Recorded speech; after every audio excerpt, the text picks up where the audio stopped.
This is the Mass Effect HYPEcast, episode 12. I'm your host, Morgan, aka Bond Diesel, and this is a podcast about Mass Effect, the future of BioWare's premier franchise, and all of our speculation and ideas for the next game. Be sure to subscribe to the show on your favorite podcast app, leave a review on Spotify or iTunes, and subscribe to the Bond Diesel YouTube channel to get all of my videos, including this podcast. Okay, so let's jump into the Mass Effect topics. As kind of like a preamble here or whatever, I didn't intend on doing another episode of this podcast yet. I was going to wait until after N7 Day, or what should be N7 Day. We'll obviously be talking about that. But I think enough has happened in the last few weeks between what's going on with EA's proposed acquisition, a video Mark Darrah did about that, and an article that Insider Gaming did where they say they talked to devs at BioWare and had some of their reactions to this acquisition. I think in the lead up to N7 Day, that's enough stuff to talk about because it puts N7 Day into context this year. We'll talk more about it, and I don't actually think this, but there's a world where this is the last N7 Day, or at least the last one participated in by BioWare. I don't actually think that's true. I suspect that even if BioWare's future isn't at EA, it exists in some capacity somewhere. We'll get into all of that, but I did kind of want to talk about before why I'm even doing this episode, because I didn't plan on it. And at the end, I'll talk about kind of my plans for N7 Day, and we'll get into everything. So let's kick it off. Okay, first we're going to talk about EA has announced a sale to an investor group. Now, if I seem like I'm being dodgy, I'm not giving specifics about who and stuff like that. I found in some other videos that if I do that, it will flag the video and I won't get, it just won't show it to anybody. So I have videos about that. If you check out my YouTube channel, I have my thoughts on that very specifically laid out in a video that has like 50 views. While I don't get thousands of views a video, it was weird for that one to get so few, and I suspect there's reasons why. So we aren't going to talk about the actual investor group that much, or at least not directly, but instead the deal and what it may mean in the long run for EA in general, but BioWare specifically, due to the subject of this podcast. So it's a $55 billion deal. One thing to consider is that the groups involved already have 10% of EA, specifically, one of them, and that's going to kind of roll into this. I want to preface this conversation with, I don't really understand finance a ton. I understand my personal finances pretty well. I handle all that. I know how to work with it all. I understand the basics of interest rates and all that stuff. It doesn't go much beyond that. I am not a financial advisor. And when it comes to the corporate side of things, I know literally nothing for the most part. I've learned a little while looking into the situation. But I don't want to pretend like I know more than I do. So let me preface with that. So the interesting thing about this deal is that it would turn EA private. They would no longer be a publicly shared company. That has its ups and downs. We'll talk about more of that with the Mark Darrah segment. But it's a big shift. That's a big change. One of EA's biggest issues for years now has been that they make a lot of money. Their revenue is crazy. It's $7-8 billion a year. They don't make that much profit off of that. Their profit margin is pretty low. And I suspect that's going to be a big factor here in the next few years. But they've always struggled and had issues with, just like every other publicly traded studio / publisher / platform, is they have to do all this speculative stuff. They have to, their investors want to know, what they think they're going to make. They have to project out what they're going to do. But that gets messed up if games get delayed, if games don't perform as well as they expect, things like that. Maybe factors that have nothing to do with the studio, with the publisher, so on and so forth. And that causes a lot of problems. A huge chunk of the layoffs we've been seeing from all these big publishers, from EA, from PlayStation, from Xbox, a lot of this has been pushed by the fact that these companies are publicly traded, and if they don't hit their marks, there's hell to pay, essentially. So this deal will turn them private, will turn EA private as a whole. There's all kinds of issues with who the investors are. Like I said before, they're pretty justified, I think, and probably something to be dealt with in the other video I made. But one of the biggest issues with this deal, even if you can get past that, is that this is part of that $55 billion is $20 billion in debt for EA. So this acquisition happens. They have new owners that they're no longer publicly traded. So now they're private. The private owners, become their investors, right? And then they get saddled with $20 billion in debt as part of this. I'm under the impression this has something to do with them not having to give up some kind of assets or something. This is where I'm blind. So if you know this stuff, if you understand this stuff and can give me, like in the YouTube video comments, a short summary of why they would take on $20 billion in debt in a deal where they're selling themselves to someone, like it just feels to me like if I went to go buy a car for $55,000 and the car company took on $20,000 of that debt. I'm missing something obviously here. I'm obviously ignorant to this situation, but it just doesn't make any sense to me. I assume it's, at the end of the day, my just assumption is that this allows, Andrew Wilson and a bunch of the executives to make, millions and millions of dollars, if not billions, right? But maybe that's my ignorance coming up too. One of the interesting things here is that there was some reporting by Bloomberg that JP Morgan will be taking on this loan, and that it's anticipated to be what's called a single B rated loan. That it looks like there's a rating system from what I can gather from A to C, and each A, B, and C have their own levels within them, sub levels. Single B being the lowest B level loan, and this is, from what I can tell, kind of the confidence that the loan will get paid off, and that the company won't file bankruptcy or something against it. So C-level loans appear to be basically guaranteed to not get fully paid, which is wild that even exists. Like, why would you put out a loan if you know it won't be paid? But whatever. Single B is a good loan from a company that's profitable and could pay it back, it seems like, but that there's a high risk that they won't, is kind of the impression I was under. And then the A-level loans are ones that seem like they're pretty much guaranteed to get paid back. Again, my novice interpretation of all this stuff. The biggest issue with that being a single B loan is it's going to be a high interest rate. It's going to be a particularly high interest rate. And from various sources I've seen and bits of news I've seen, this estimates that EA will need to pay about $1 billion a year in interest on this loan.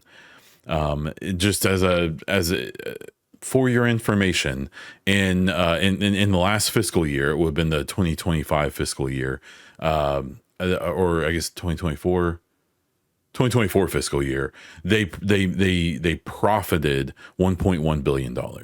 So if that deal was in place already, it's kind of an apples to oranges comparison, but still, they would have only taken home $100 million this last year.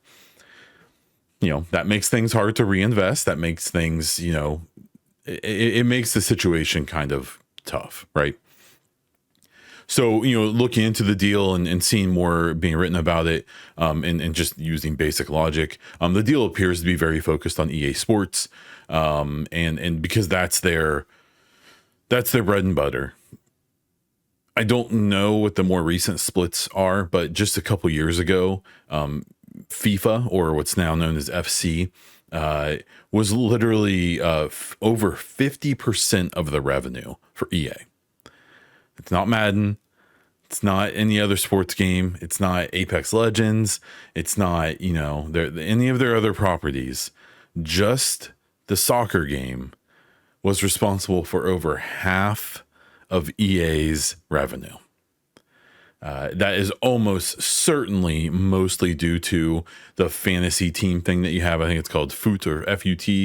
And their other brands have a similar thing.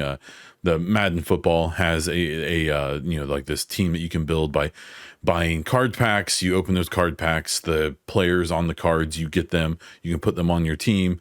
For like FIFA or FC, everyone's looking for that like golden Ronaldo card that's like has like a 0.0001 chance of getting opened and stuff, right? It's like it's like a Pokemon type thing. Except it's digital and you have to pay for it, and people pay a ton of money into it. So that seems pretty obviously to be the target of this acquisition. There's other parts of the company that are viable, things like Respawn, who have the Apex Legends, which even though that game isn't as popular as it was at one time, still seems to be kicking along pretty well. They also have the Jedi Survivor sequel coming out in the next year and a half or so, I would say. I anticipate that to be announced and that marketing campaign to begin sooner and later, and that will probably do pretty well. It won't be their biggest earner, but it should help, right? They also have DICE and all of the Battlefield supporting studios. Battlefield 6 looks like it's almost certainly going to be, at least at launch, a huge hit. I wouldn't be surprised at all if we see 5-10 million copies get sold really fast of that game.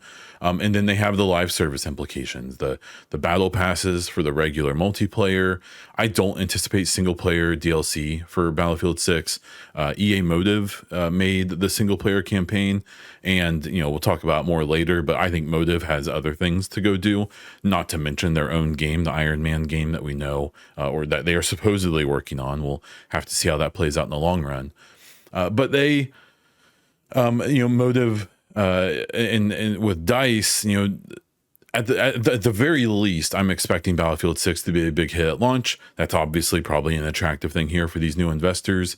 And if it sells 5-10 million copies pretty quick, you have to imagine that the live service side of Battlefield 6 is going to be at least moderately successful in the long run. Maybe not Respawn, Apex Legends levels, or obviously not FIFA or Madden levels, but probably still pretty solid. So, like DICE specifically, and some of those support studios like Criterion, Ripple Effect, probably relatively safe.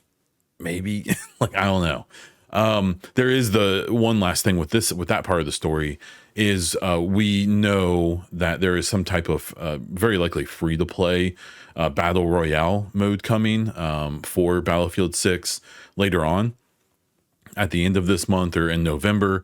And that I assume they're counting on that to be a pretty big deal for them. Now, I believe it was Battlefield 1 had the Firestorm mode, or maybe it was 5, which was essentially a battle royale. It was received, I think people liked the mechanics. It just never got super popular.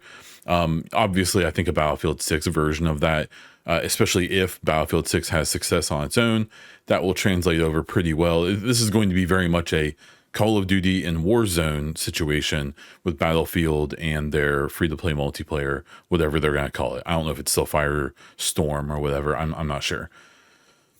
So those all, between sports, Respawn, and DICE / Battlefield seems to be the target of this acquisition. Then you have, you have everything else. And that's where the concern lies, I think. I think it's a lot of that independent publishing, where you have like Hazelight, who's put out It Takes Two and those games recently that, like won Game of the Year awards. The one they put out this year is very likely, could be nominated at least. Probably won't win this year. It's a really strong year. Then you have studios like BioWare, and you have Motive, and even those Battlefield 6 support studios are like kind of in a weird spot. Like Criterion, right, who used to make the Need for Speed games, is now a Battlefield support studio. Like when EA starts getting those $1 billion interest bills, and we're going to talk a lot about this in this podcast, but they're no matter what, even say EA is dedicated to not cutting any studios and to minimize layoffs as much as they can, wink, wink, quotes up, right? They're going to, it's going to happen in every single acquisition. Unfortunately, layoffs happen. Even an acquisition that you could argue, like the Activision Blizzard King with Xbox, that was a quote unquote healthy acquisition between a company that is financially very viable and another one that seemed to be doing okay at the very least with ABK. You still had tons of layoffs. Whether it's just a big part of those layoffs were redundancies. So there were just like parts of the publishing arm of Activision Blizzard King that were unnecessary because Microsoft already had that. So when they combine their companies, there's just whole departments at one company or the other that doesn't need to exist anymore because the other one has that covered.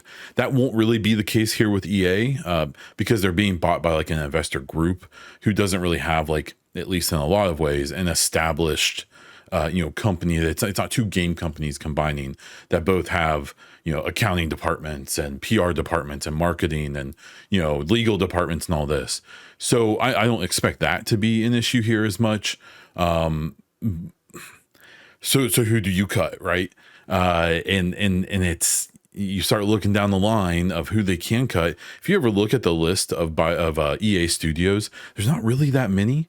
They have a handful of support studios who it seem like they're like the studio that's doing Skate. I'd be feeling real weird with them, but they just posted 15 million players in the early access of Skate, so maybe they're doing okay, especially if the microtransactions with that game are doing well. You've got like the studio that makes The Sims, right? Like, as far as I know, that game is still very profitable. It's probably low key one of their more profitable studios, or projects, or however you would want to describe it. I think they have a couple mobile studios, and I don't know how successful those are, so we'll have to see what happens with them. Then you get into the bigger boys, right? You get into like the Motives, which was previously a BioWare studio, I believe. They're supposed to be making an Iron Man game. But we don't know. We haven't seen anything about it. Literally nothing.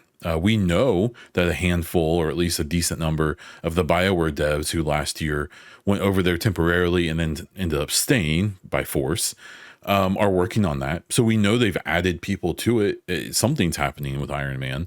We just haven't seen anything about it yet.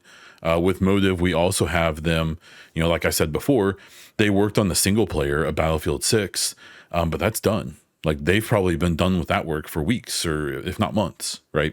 At least the principal work. I'm sure there's bug fixing and adjustments and things happening, but in theory, that they're done with that project. So now you have this whole team, likely a big chunk of Motive, that was working on that.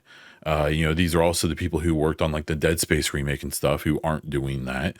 I'm under the impression they aren't doing a Dead Space 2 remake. So you've got the Iron Man team. I'm sure a bunch of those Motive devs that were on Battlefield will move to Iron Man, but probably not all of them. So what do they do next? I've proposed a few times that I wouldn't be surprised if we find out they end up co-deving with BioWare, or they straight up send a bunch of those devs to BioWare, and kind of a reverse move of what happened last year. When that happened last year, or even earlier this year, when a bunch of devs got forcefully permanently moved to other studios, I was told by multiple people the impression they had was that they were being moved, but when BioWare was ramping back up to start full production on Mass Effect, they would allow people to come back. Now, I'm under the impression they would have to like apply for an open position, which is like interesting, but I also know that's kind of how things work, especially in corporate environments. So with Motive, it's kind of a weird one. It wouldn't surprise me at all if we end up finding out that Iron Man game maybe doesn't end up happening. I don't really know how things work with Disney and the MCU and Marvel licenses and all of that. And they've presumably put a ton of money into that project. But maybe it's not viable. Maybe it's not moving along, kind of a Perfect Dark situation, like what happened at Xbox, where, this game's been in development for a long time. There's a bunch of people working on it, but it's just not going anywhere. The game doesn't seem like it's going to be fun, or they aren't finding a vision for it, or whatever, right? So, Motive is one that I actually would argue they seem like they're probably in a little bit more risk than even BioWare. And then we move to BioWare, right? We have, presumably they've been working in some capacity on the next Mass Effect since like 2019, 2020. They just in the last year released a game that sold copies, even if it wasn't as many as EA wanted or anyone else did. But I would imagine at this point, they talked about, it seems like they sold at least a few million copies. I believe they've since done Game Pass deals and PS Plus, I believe. I wouldn't be surprised if they have made their money back on Veilguard, at least, right? I can't imagine they've made a ton of money on it. And maybe they're still in the negative. Veilguard, it's so hard to see how they would even count that. We now know after articles and stories and all that Veilguard was kind of like the second or third game in a series of games that were Dragon Age adjacent, right? In that, you could count them as one big game that was basically rebooted multiple times and became Veilguard. But I don't know how EA looks at that. I don't know how BioWare looks at it. Do they look at that as one or two games that just didn't get developed? And then look at, Dragon Age of the Veilguard as the game that started production or full production in 2022, released in 2024. I mean, that makes the production cost on that way lower. That significantly lowers the amount of money that was spent on that, and then that they then needed to recover. It kind of depends on how creative they got with their accounting and things like that. At the end of the day, it kind of gets down to what message do they want to send about BioWare and Dragon Age and stuff like that to EA, to these new investors, and so on. We are under the impression, and we have been for a long time. I did a video already looking at all the blogs from in 7 days and stuff. And it's funny to look at those old ones and see the way they're talking about the next Mass Effect. Oh yeah, they're prototyping, they're in pre-production, they're doing this and that. That was 3-4 years ago. Some of those, mentions. And we know that, the Mass Effect game didn't get worked on, or at least wasn't the main focus of the Mass Effect team for like a year and a half before Veilguard came out. So from like late 2023 until late 2024, I assume they were still doing some work on the Mass Effect pre-production, but that the focus was on Veilguard and shipping it, right? And then there's all the stories about that. That's a different video. You can check out my previous comments on that. But you get down to, there are a handful of studios that are probably pretty safe, a handful of studios that aren't. And I think more than anything, there's a really good chance that even the FIFA studios, even the Madden studios, even NCAA football, all these games, they're probably going to lose developers as well.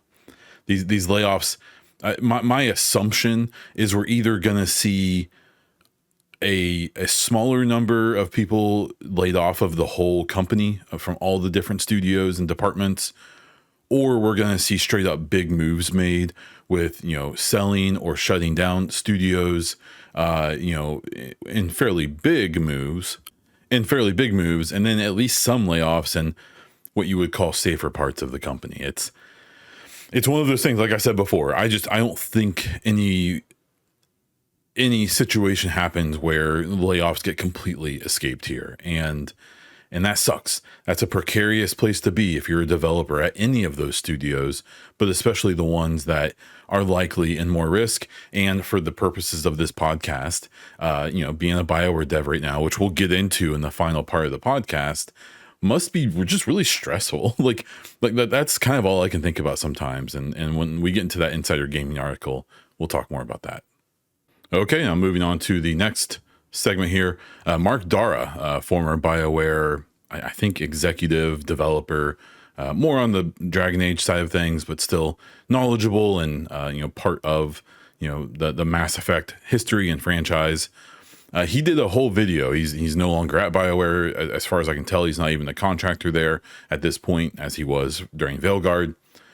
He did a whole video about the EA sale and the privatization and all of that. So I did my best to kind of try to, summarize many of his points here, even though I do suggest going to check out his video.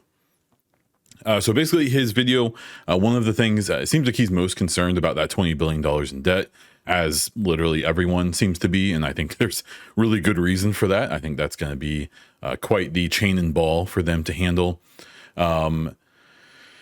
As I talked about before, he pointed out how the interest payments are going to account for a large majority of the profits that they've made in recent years, assuming they don't have some big windfall of money or nothing big changes for them, at least in the short to near term.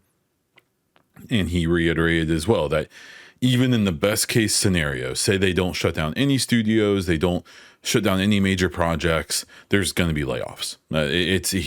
He pointed out what many other people have is when there's acquisitions, there's layoffs. That's just how it works. Sometimes they're fairly cut and dry on who's going to go because of redundancy. That's not always the case. He did talk about how going private will save some money for the company because they're going to need to do fewer like financial things with financial departments and attorneys and all of that stuff with all the regulations and reporting around being a publicly traded company.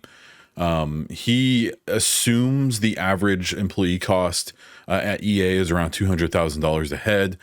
Keep in mind, you're combining people from entry level to senior. And say someone makes $100,000 a year. A lot of people don't realize that for the company, it's often double their actual salary, what they cost the company with insurance premiums and benefits and all the other stuff that they pay for. So he presumes, and he's just throwing a number out there, around $200,000 a head means that they will likely still need to lay off hundreds of people to give themselves a buffer. The number he threw out was 500. That would give them a pretty big chunk of cash back, assuming they won't lose money because of a lack of productivity from those people.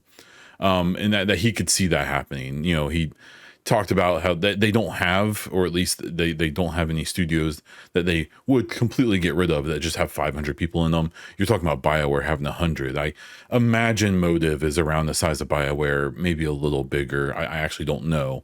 So that's where the whole idea of like, they aren't just going to shut down a studio and that's going to take care of all their issues. Like, even if they shut down studios or sell studios off, they're almost certainly going to have to cut people from literally everywhere, even the, kind of quote unquote safe studios. The whole discussion of IP came up, which, I'll get to here in a second, but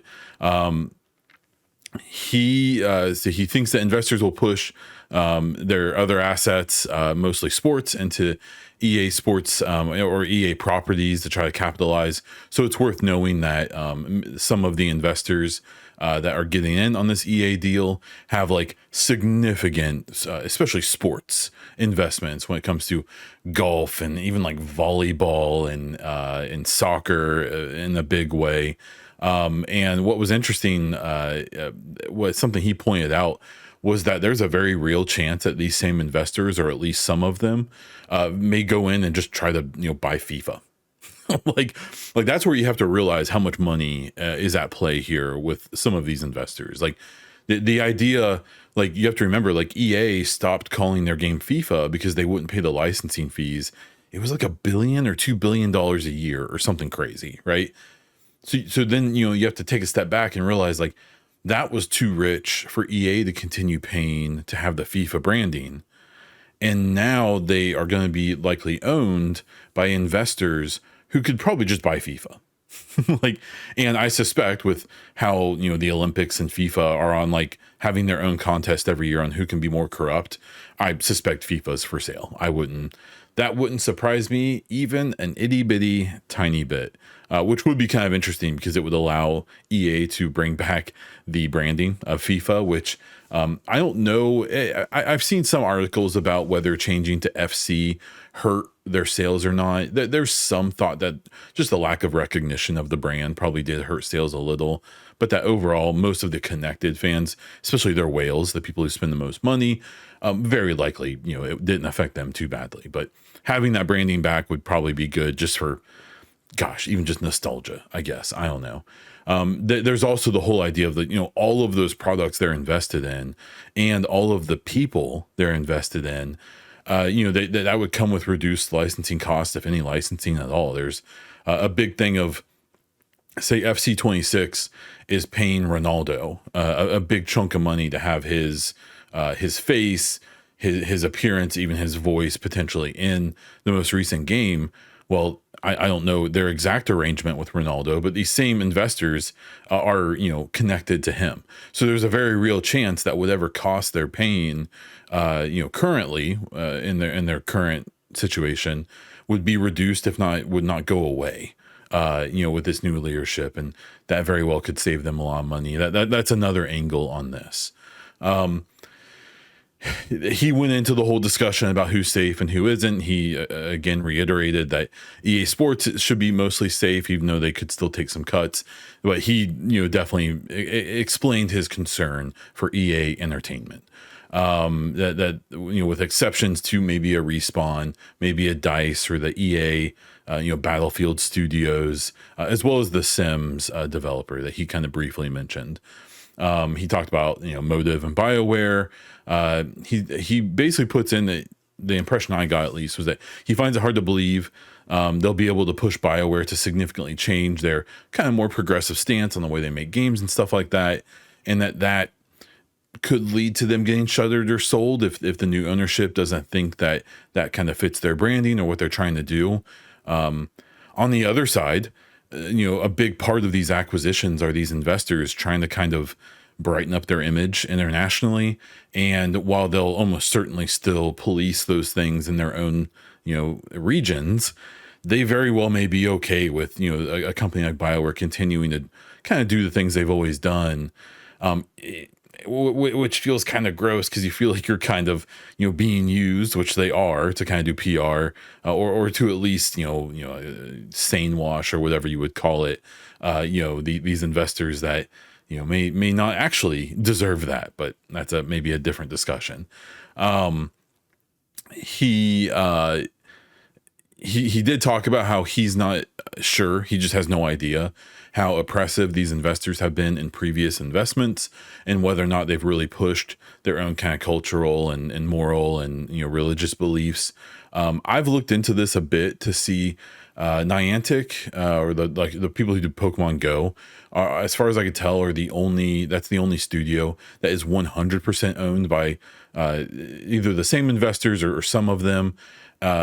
And there's, how much expression is in, Pokemon, right? So, but I didn't see anything there that there's ever been any pressure from them to make them do something different than what they were doing before the acquisition. There were some rumors that there's a SNK game, a fighting game, where, that maybe they're heavily invested in. Maybe they, push the dial a bit or put their finger on the scale a bit on some decisions made with that. But then the more I looked into it, that it seems kind of vague and like that may not actually be true. So no obvious signs that they've done this before. EA is also going to be a new situation for these investors. They, Niantic isn't, maybe revenue wise, it may be as big as EA, but, when it comes to the different types of games and, the cultural and social and side of all this, EA is going to be a new thing for them to manage. And we don't really know how they're going to do that. Mark did kind of point out that his previous takes about how EA never wants to sell studios or IP, that stance has probably changed. His previous talk about it was about how, especially at EA, but other publishers as well, you're so, the individual is so scared of being the one who sells off some IP to someone else. And then that IP explodes and becomes a big deal with someone else. And it makes you look like you failed. One example that's, I don't think really that great would be like Baldur's Gate 3. BioWare made Baldur's Gate 1 and 2. I'm not under the impression, and I would have to look deeper into it. I assume Wizards of the Coast has always owned the D&D IP, and it was licensed to BioWare for those first two games. So it's not like EA gave up that franchise and then Larian, bought it, or Wizards of the Coast bought it, gave it to Larian, and then it blows up, makes BioWare look bad. The Baldur's Gate 1 and 2 are heralded games, they're classics, right? But that kind of situation is what Mark had expressed before. EA was worried about of basically being embarrassed, but that calculation has probably changed. That situation is different now, where for better or worse, because of this debt, because of the interest that's going to be coming off of it, they need money now. And so if they have valuable assets, whether it is existing studios or IP they're currently working on, or if it's IP that's buried and that they aren't touching anymore, I'm sure if someone wants to make Anthem 2, they'll sell it to someone. I don't know if anyone is wanting to do that, but say there's a company that wants to make a Medal of Honor game. Say there's a company that wants to make, any of their, kind of, deceased or in hibernation IPs. They will sell it at this point, so it's going to be a buyer's market. They'll probably sell it pretty cheap as well. So, and that was kind of what he was getting at when he was talking about that. But he did include that, this could include current studios and current IP that's being worked on. When you talk about especially a BioWare, I don't think that they would have a buyer that wouldn't want like the Mass Effect IP to be included in that. Very likely the Dragon Age IP as well. That would, I don't know the specifics there. It's that whole argument of like, well, Dragon Age has sold more copies over the years, but Mass Effect seems just a little more relevant in general, even if it's, not as much anymore. So he also pointed out, he did try to point out some advantages of this situation, or things that could be advantages, even though they're not guaranteed to be. He talked about how going private will, and this is what I was talking about before, relieve them of the quarterly earning reports and speculative side of being publicly traded, which he himself said that he thinks it's like the worst thing that's happened to game companies is this whole idea of doing these, this publicly traded thing. Like, you're expected to have infinite growth of income. And with the way games are made, and he talked about this quite a bit, that's why I do encourage you to check out his video about how, if a game takes 4 years to make, you've got, 3.5 years, 4 years of just spending a lot of money. And then it peaks and you release the game and it makes a bunch of money. Hopefully that's the goal, right? But unless it's a live service game or a game with a bunch of DLC or whatever, it peaks, it sells a bunch and makes a ton of money really quickly. And then it drops back down as the studio goes dark again to make another game, which is, he went on a big talk about. That's why live service games have become so popular. Why you see a PlayStation, just throwing things at the wall with live service, hoping something sticks.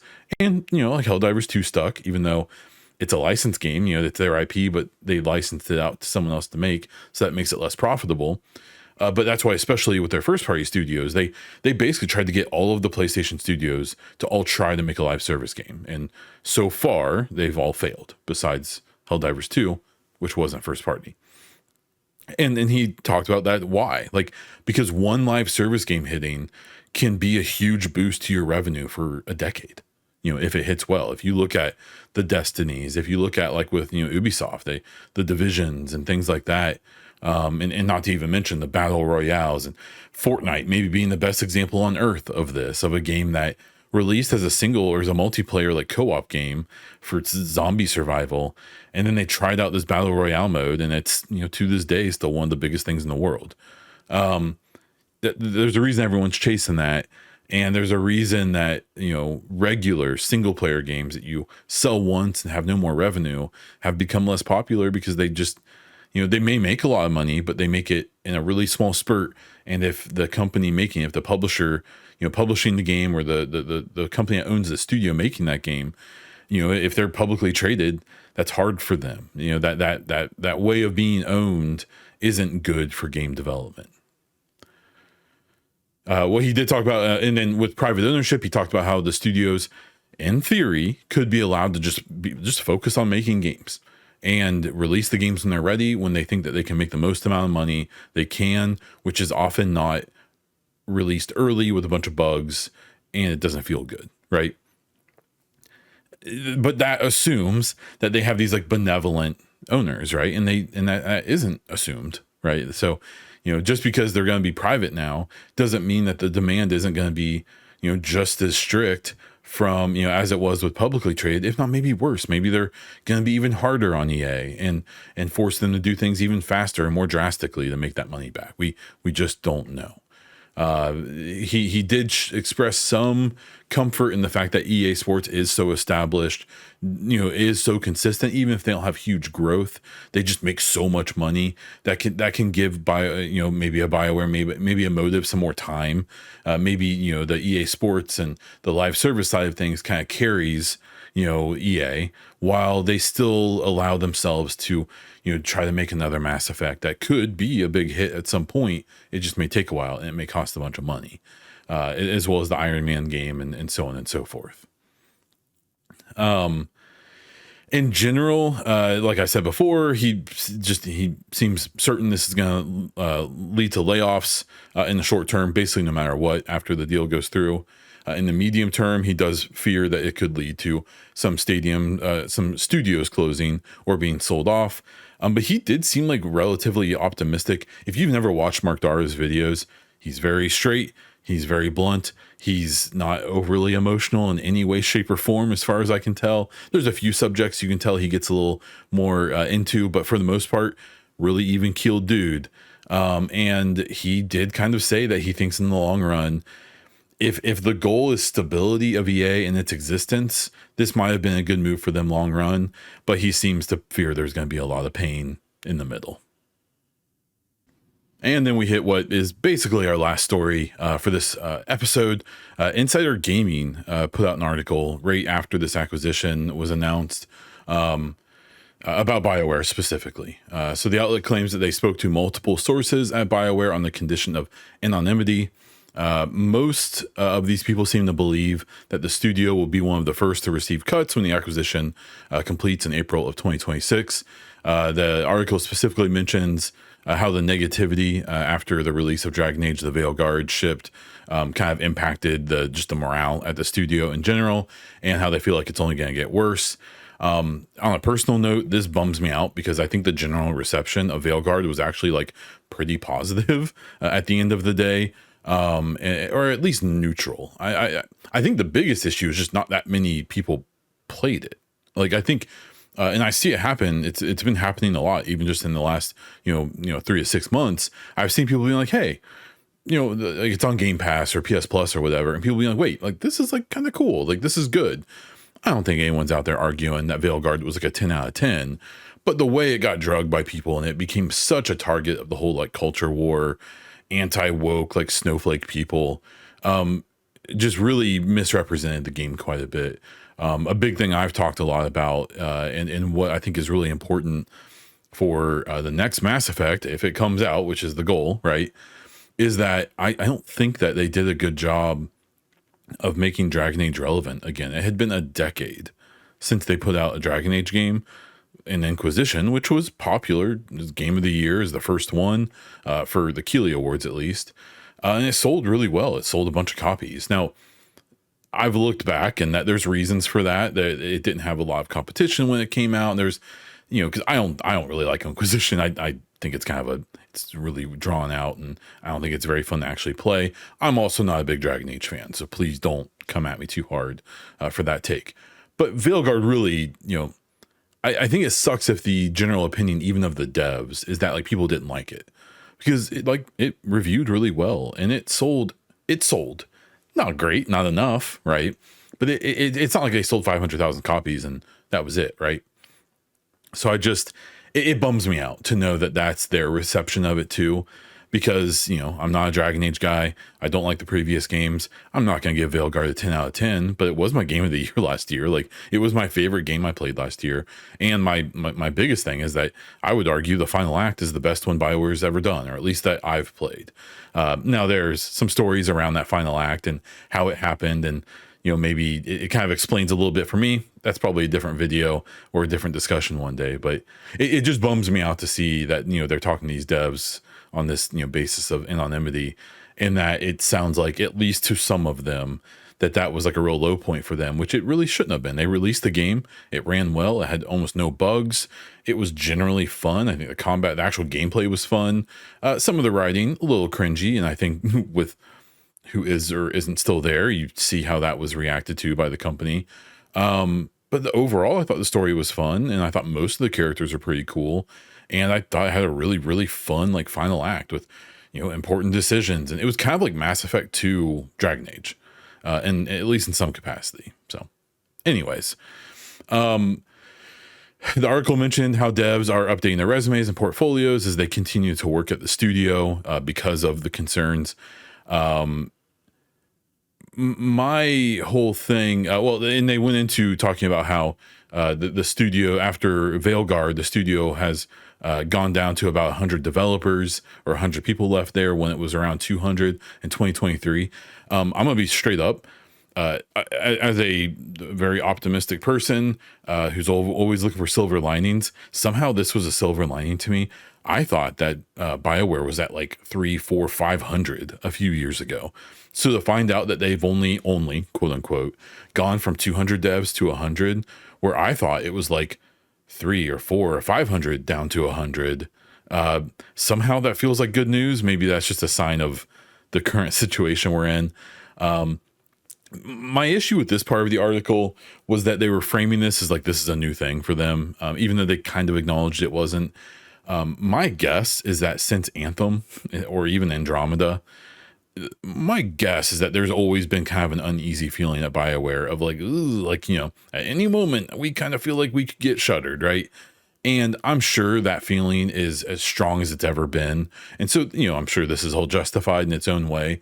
I thought the framing of this wasn't great because my guess is that this attitude has been kind of the attitude at the company, I assume, especially amongst the veterans, for a really long time. And that this isn't something really new.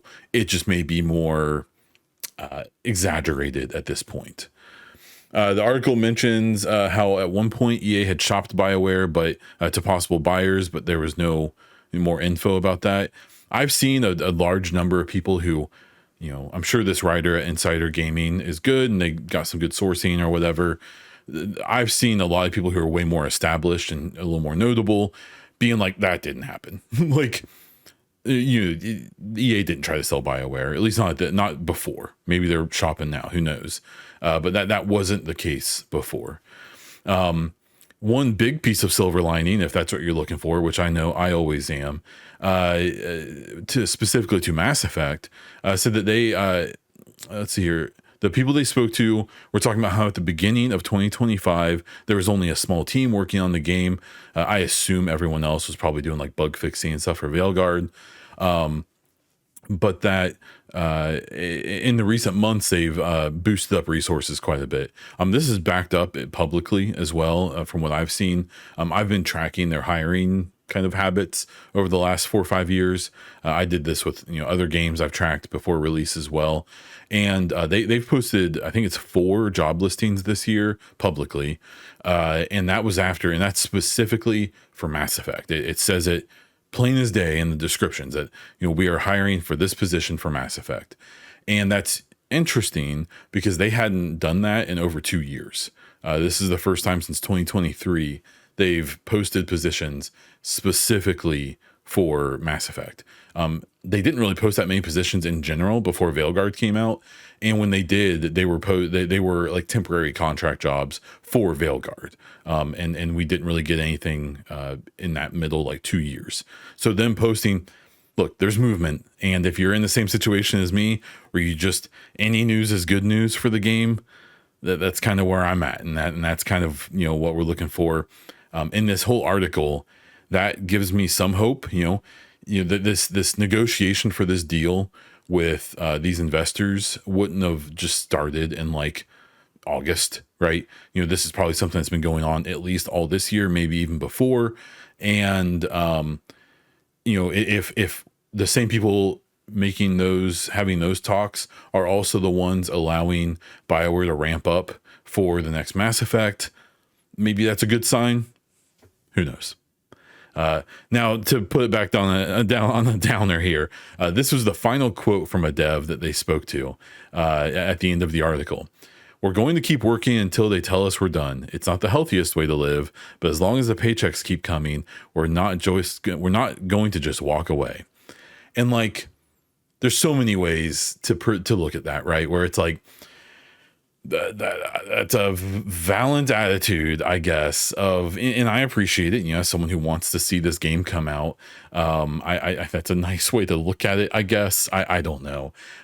What I think sucks the most, and I have to imagine is a thing that's not just BioWare, but EA in general, and just the game industry in general for devs at this point, is that I suspect a lot more devs feel like this than we realize, even if they're at big established studios. We've seen studios who are working on games that are insanely well performing, making tons of money, get laid off. And so I'm sure there's varying degrees of this attitude, but I can't think of a single studio in the whole world where there's none of that feeling. Maybe some of them, very little. You know, like many of the Nintendo studios and some others are pretty stable. But I have to imagine this is an attitude that kind of is in the games industry in general right now. And it's just worse with some places than it is with others. So that just sucks. You know, I appreciate it. I respect it a ton because it is the best chance to ever see this game that, you know, I've been, you know, covering and looking for years at this point. But man, like that must be rough. I hope the money is good, at least, I guess is where I kind of come down on it, is I hope it's at least worth it. And I guess that's, you know, for them to decide. Okay, and then the final part here, my N7-day plans. I mean, it feels weird to talk about it, you know. I do have a few more videos coming out. I just put out one kind of reanalyzing all the blogs and all the official posts about the game. I've always, every year I've done this whole, like, everything we know about Mass Effect 5, or before I was calling it Next. And they got to be like 2 hours long. They were too long. So what I've done is I split it in half. So I've already put out one video where I go through all the blogs back to 2020 and kind of, you know, talk about them, point out how some of the things are kind of funny to read now in hindsight, point out things like when they announced the production beginning for Dragon Age of Veilguard, and the game came out in like 2.5 years. Like, I think everyone assumes that when they announce production, Dragon Age took 10 years to make. It's a more complicated story than that. There's a very real chance, say they announce full production of Mass Effect this winter or early next year. We'll see if they're going to announce anything like that before this acquisition deal happens. But say they do it, maybe BioWare starts pushing and being like, hey, we need to announce this game. So there's some pressure to make this thing happen, right? We'd be looking at like late 2027 if they can get it done in 2 years, or more than likely early 2028. It's changed the formula a lot. So check out that video where I go through all those blogs and discuss those things. I have more videos coming out. I have one where I'm going to talk about the trailers and some of the media that we've seen over the last 5 years. That's probably going to be a pretty long one, because that's where I put on my like conspiracy hat and get real crazy with stuff.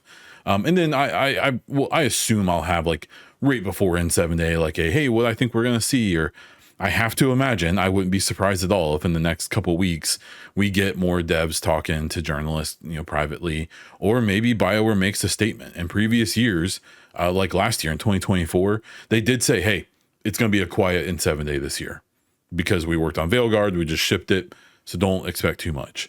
And then the year before that, in 2023, they were like, hey, we're excited to celebrate N7 Day here soon. Be on the lookout for whatever. So that will probably be coming soon. They haven't posted a blog since January. And there's been no official word from BioWare besides Mike Gamble throwing out a few random tweets here and there. He is starting to stir things up a little bit. He's, posting like thumbs up or clapping emojis and stuff like that on people like me who are getting all excited for this. So it seems like it's better than him being like, there's not going to be anything this year, guys. I'm sorry. So until he says something like that, I'll be excited. But this, 9-month gap, or 8-9 month gap since we've gotten a blog from them isn't great, right? But yeah, I wouldn't be surprised if we get maybe at least just a little acknowledgement of N7 Day here soon.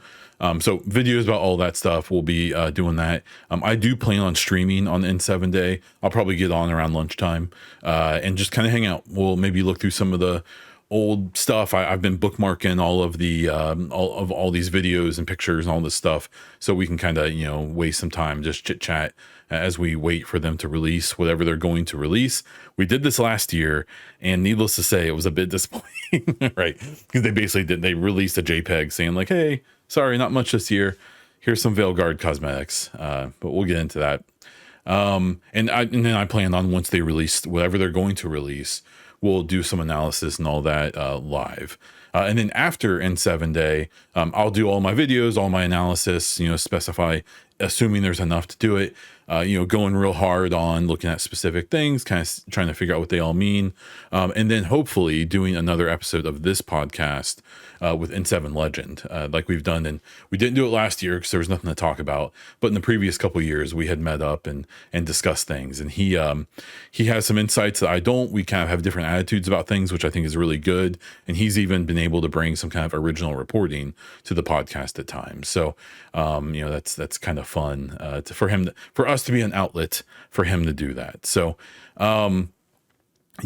So that's kind of where we're at. So that's my plans for N7 Day, and that's what we'll be doing here in a few weeks. And that is where we are going to wrap up this episode. Thank you for listening to the episode, and thank you to everyone who supports as YouTube members or Twitch subscribers. If you're interested in supporting this podcast and all of my other content, please check out the links in the show description. If you have any questions or feedback, hit me up on social media at Bondiesel or at Mass Effect HYPEcast. Join my Discord via the Linktree link in the episode description, or comment on Spotify or YouTube. You can do both of those things, and I respond to every single comment, unless you're like mean, and then I delete it. But just don't be mean. That is all I have for this episode of the Mass Effect HYPEcast. So until next time.